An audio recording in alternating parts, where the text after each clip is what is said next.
Dans la vidéo du jour, on va voir 9 raisons de croire encore au bull run. Le but, c'est d'être optimiste, mais pas non plus d'être aveugle.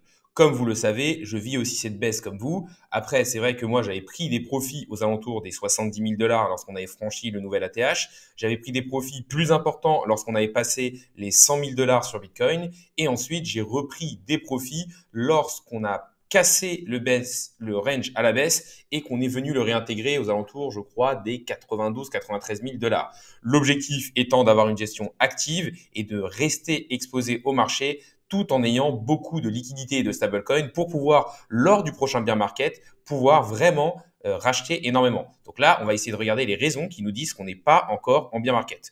Pour moi, la première, c'est lorsqu'on regarde les liquidations. On a eu des liquidations records qui ont battu FTX et Luna, qui étaient quand même des Black Swan qui ont fait énormément chuter les marchés. Et tout ça, ça peut nous montrer que les trains sont encore un peu déchargés et que du coup, on peut repartir à la hausse et avoir une belle augmentation. Si on regarde à plus court terme, là, on voit encore que les murs de liquidation sont plus bas et que donc les personnes continuent à parier à la hausse sur les marchés. Donc à court terme, on n'est pas forcément très bien positionné parce que les market makers pourraient être tentés d'aller chercher les liquidations qui se trouvent, le plus gros mur de liquidation qui se trouve aux alentours des 80 000 dollars, vu que les personnes n'ont pas encore capitulé et totalement abdiqué, en tout cas à court terme. La raison numéro 2 pour moi, c'est qu'on a quand même des politiques américaines très accommodantes. On a une SEC qui est pro-crypto, on a quasiment tous les procès qui ont été stoppés, on a Trump qui pousse énormément les cryptos, qui veut faire un cadre légal, qui veut faire des défiscalisations.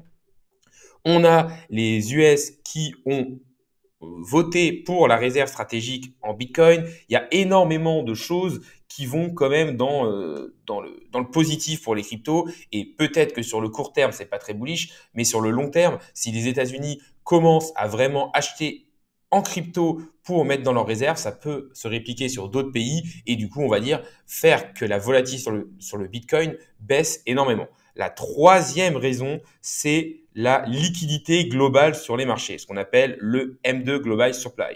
Donc là, en fait, le M2 Global Supply, vous l'avez ici et vous avez le prix du Bitcoin qui est en blanc et en rouge, le M2 Money Supply. Et c'est vrai que le Bitcoin est énormément corrélé à la liquidité mondiale. La liquidité mondiale, c'est tout simplement le fait qu'il y ait énormément d'argent disponible pour pouvoir acheter. C'est l'augmentation de la supply.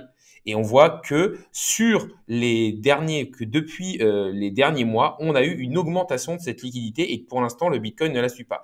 Très souvent, le Bitcoin a un petit lag de 1, 2, voire 3 mois par rapport à la liquidité mondiale. Et donc, si on suit un peu cette corrélation entre les deux actifs, on pourrait se dire que d'ici mars, on pourrait avoir un retour de fonds sur les marchés des crypto-monnaies et donc on pourrait repartir à la hausse. Il faut se dire que la liquidité est quand même extrêmement importante. Le quatrième point, c'est tout simplement les baisses de taux qui pourraient arriver au niveau de la Fed. On a vu que grâce à Trueflation, que l'inflation baissait aux États-Unis et on voit aussi que les marchés commencent à prévoir de plus en plus des baisses de taux sur 2025. Ces baisses de taux pourraient arriver à partir de mai selon les marchés, mais on tablerait même sur possiblement 3 baisses en 2025. Je n'y crois pas trop, je pense qu'on sera plus sur une ou deux, mais les baisses de taux pourraient faire que les actifs à risque deviennent plus intéressants pour les investisseurs et du coup qu'ils veulent tout simplement aller dessus. Et les cryptos sont des actifs à risque sont les actifs les plus risqués. Une autre chose que l'on peut regarder aussi, c'est l'évolution du prix du dollar par rapport à un panier de devises. On voit que depuis le début d'année, le dollar s'effondre et il y a une corrélation inverse entre le prix du dollar et du Bitcoin. Plus le prix du dollar baisse et plus le Bitcoin explose. Pour l'instant, ça n'a pas marché à court terme, mais sur le long terme, un dollar qui s'affaiblit peut donner beaucoup de puissance au Bitcoin. Et ça peut être très intéressant pour nous.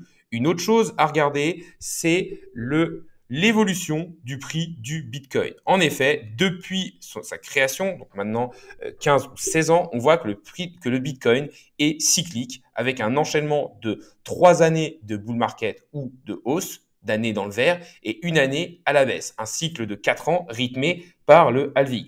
Pour l'instant, si on suit cette cyclicité, la fin du bull run devrait arriver en octobre 2025. Alors, beaucoup de personnes disent que vu qu'on a fait un ATH du Bitcoin beaucoup plus rapide que prévu, le cycle est déjà terminé et qu'on a cassé ce cycle de 4 ans. Jusqu'à preuve du contraire, pour moi, on a encore de quoi aller chercher de la hausse. On voit que oui, là, forcément, on est sur une belle baisse. Depuis les 109 000 $, on est sur du 30% de baisse du prix du Bitcoin. Mais pour moi, c'est pas forcément quelque chose d'irrémédiable. Sur les précédents bull runs, on a eu une, deux, voire trois baisses de plus de 30% sur le prix du Bitcoin, où tout le monde se disait que c'était fini. Et au final, ça repartait à la hausse derrière. Donc pour moi, tant qu'on n'est pas sorti de ça de manière officielle, j'y crois toujours. Pour moi, la raison suivante, c'est que on a toujours ce support très solide ici du précédent ATH aux alentours des 70 000 $. Après, bien sûr, attendre des 70 000 $ pour faire quelque chose, c'est pas forcément la bonne chose parce que si on passe en dessous et qu'on clôture en dessous, on se dira, OK, on est en bear market, on peut aller plus bas, mais on aurait pu vendre beaucoup plus tôt. C'est pour ça que de mon côté, j'ai une gestion active où j'ai vendu à 70 000, à 100 000 et ensuite sur le rebond aux alentours des 90, 95 000 pour justement avoir des liquidités et surtout que si le marché va plus bas, j'aurai la possibilité de racheter beaucoup plus bas et s'il monte, je suis quand même exposé au marché. Une autre chose à regarder, c'est aussi un peu le sentiment sur les marchés. Alors, on a vu qu'à court terme, au niveau des liquidations, les personnes continuaient à parier majoritairement à la hausse sur le prix du Bitcoin. Ça pouvait faire qu'on allait aller encore plus bas pour aller les liquider. Maintenant, si on regarde l'évolution depuis septembre 2023 du Fear and Greed, on voit qu'on est extrêmement bas, on est dans des niveaux d'extrême fear et que ça, c'est quand même un moment qui pose des bottoms. Après, encore une fois, si on est en bear market, on peut rester en extreme fear pendant un grand moment. Pour moi, la dernière chose, c'est un peu encore regarder comment fonctionne un cycle. C'est vrai que pour l'instant, on voit qu'on a eu un cycle Only Bitcoin, où Bitcoin a dravé la majorité des capitaux. Alors oui, on a eu certaines crypto-monnaies, comme par exemple des Kaspa, des Injective, des Akash, qui ont réussi à faire de belles performances. Mais si on regarde l'ensemble, on a un prix du Bitcoin qui est revenu sur des prix les plus hauts. On voit que là, il a tapé quasiment 65%.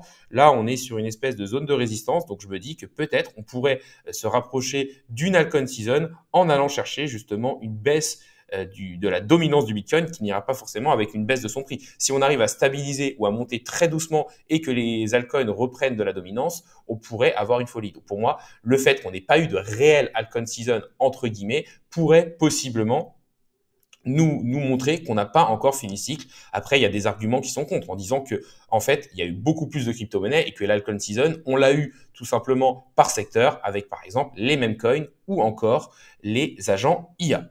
Alors, on arrive sur la vidéo, donc déjà n'hésitez pas à liker, à me dire en commentaire si vous êtes plutôt bull ou plutôt bear. Sur ma dernière vidéo, je voyais que les personnes étaient un peu mitigées. N'hésitez pas non plus à vous abonner, ça récompense le travail que je fais au jour le jour et ça permet de faire grossir la communauté. Pour résumer un peu ce qui a été dit dans cette vidéo, on a encore une bonne dizaine de raisons de croire que le bull run n'est pas fini. Après, on va dire que cette période-là peut vous permettre de voir est-ce que vous êtes trop exposé. Si vous regardez votre graphique tout le temps, c'est que vous êtes trop exposé. Ça peut aussi vous permettre de voir est-ce que j'avais la bonne stratégie, c'est-à-dire que prendre des profits régulièrement, beaucoup de personnes m'ont clairement dit que je faisais n'importe quoi à prendre des profits quand le Bitcoin était aux alentours des 100 000 $, que ce soit sur le Bitcoin ou que ce soit sur mes plus grosses positions.